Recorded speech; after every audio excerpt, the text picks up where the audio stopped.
Bay, them Oakland niggas, the Richmond niggas, them San Francisco, they are coming to rob you.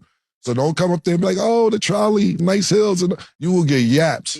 You spent some time in the Bay, so how was that experience? Interesting, to say the least. Have you been to the Bay lately? I have. Well, let's see. They lost the Raiders. They lost the A's. They say they lost Keith Lee. So right now the Bay just can't lost hold the In-N-Out, the very first In-N-Out to ever close. Really? Mm-hmm. Damn. And a lot of that is attested to the crime. I think what separated the Bay was that they have in my opinion, indoctrinated into the culture. So when we first announced that we was going to the Bay, there are multiple news articles saying Keith Lee might get bipped. And bipping is where they take spark plugs or they take a device where they put it up to the window, they shatter it in a second, grab your stuff, and they out within 5 or 10 seconds with everything that was in the car. Right. I've been to a bunch of places that was considered hood. We went to Chicago, and Chicago was one of the best places I've ever been to. Right. And Chicago is the top of murder capital. Or top 5, I would say.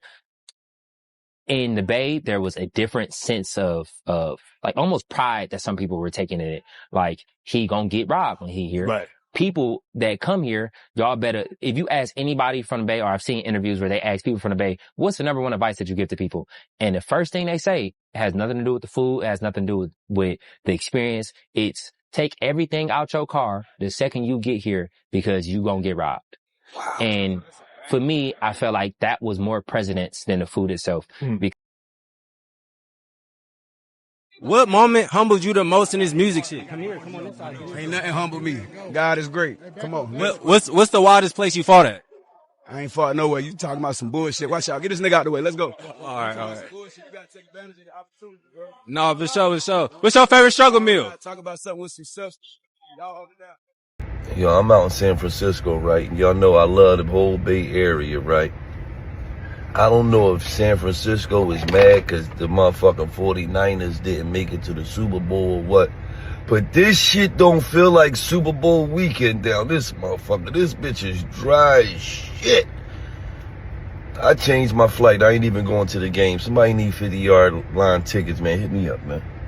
I changed my motherfucking flight, man. I'm leaving out Saturday, man. I'm watching that shit at home, man. This shit don't even feel like the Super Bowl. You need some motherfucking tickets. Hit me up. I'm giving them the fuck away.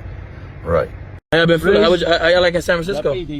It's alright. It's like Timu Boston, Timu London, and Timu New York. Damn, why is Timu? I think it's a Timu New York.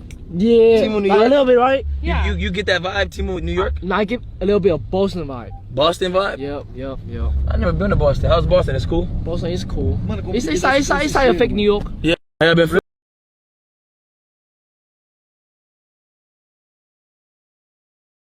When people say the Bay Area was boring during Super Bowl weekend, they're not looking at the bigger picture. There's been a real uptick in crime, violence, and high-profile robberies, so naturally a lot of folks chose to stay inside instead of being outside and potentially becoming a target. Most tourists flying in for an event don't fully understand the local climate, so from their perspective, it might seem quiet.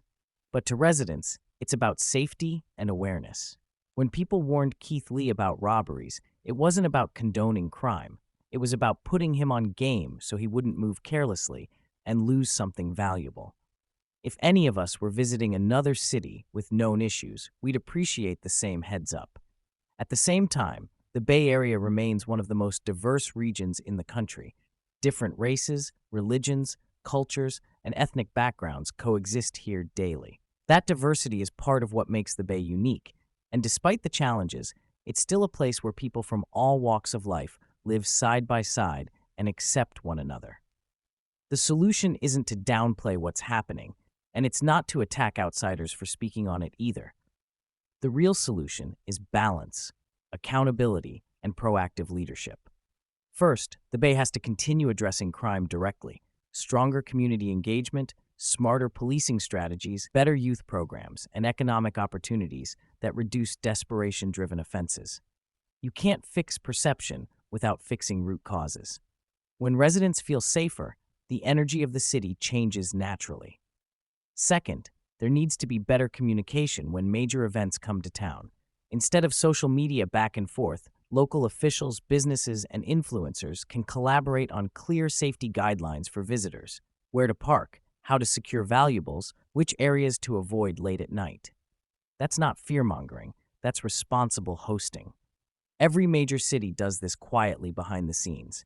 Third, content creators and public figures, including people like Keith Lee, can work with trusted locals to highlight both the culture and the precautions.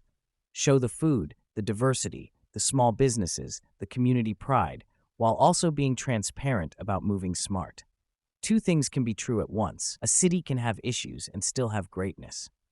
Lastly, the community itself has to protect the brand of the Bay.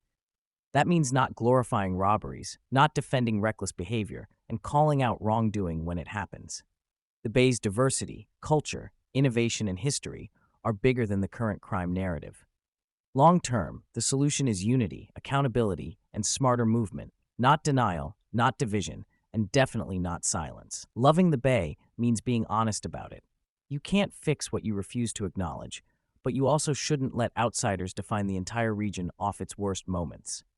The Bay is more than crime headlines. It's culture, diversity, innovation, food, music, and community. Warning visitors to move smart isn't condoning wrongdoing, it's protecting them. Real pride isn't pretending everything is perfect. It's holding your city accountable while still standing on its strengths. If everyone plays their part, residents, leaders, and visitors, the narrative shifts from defense to progress.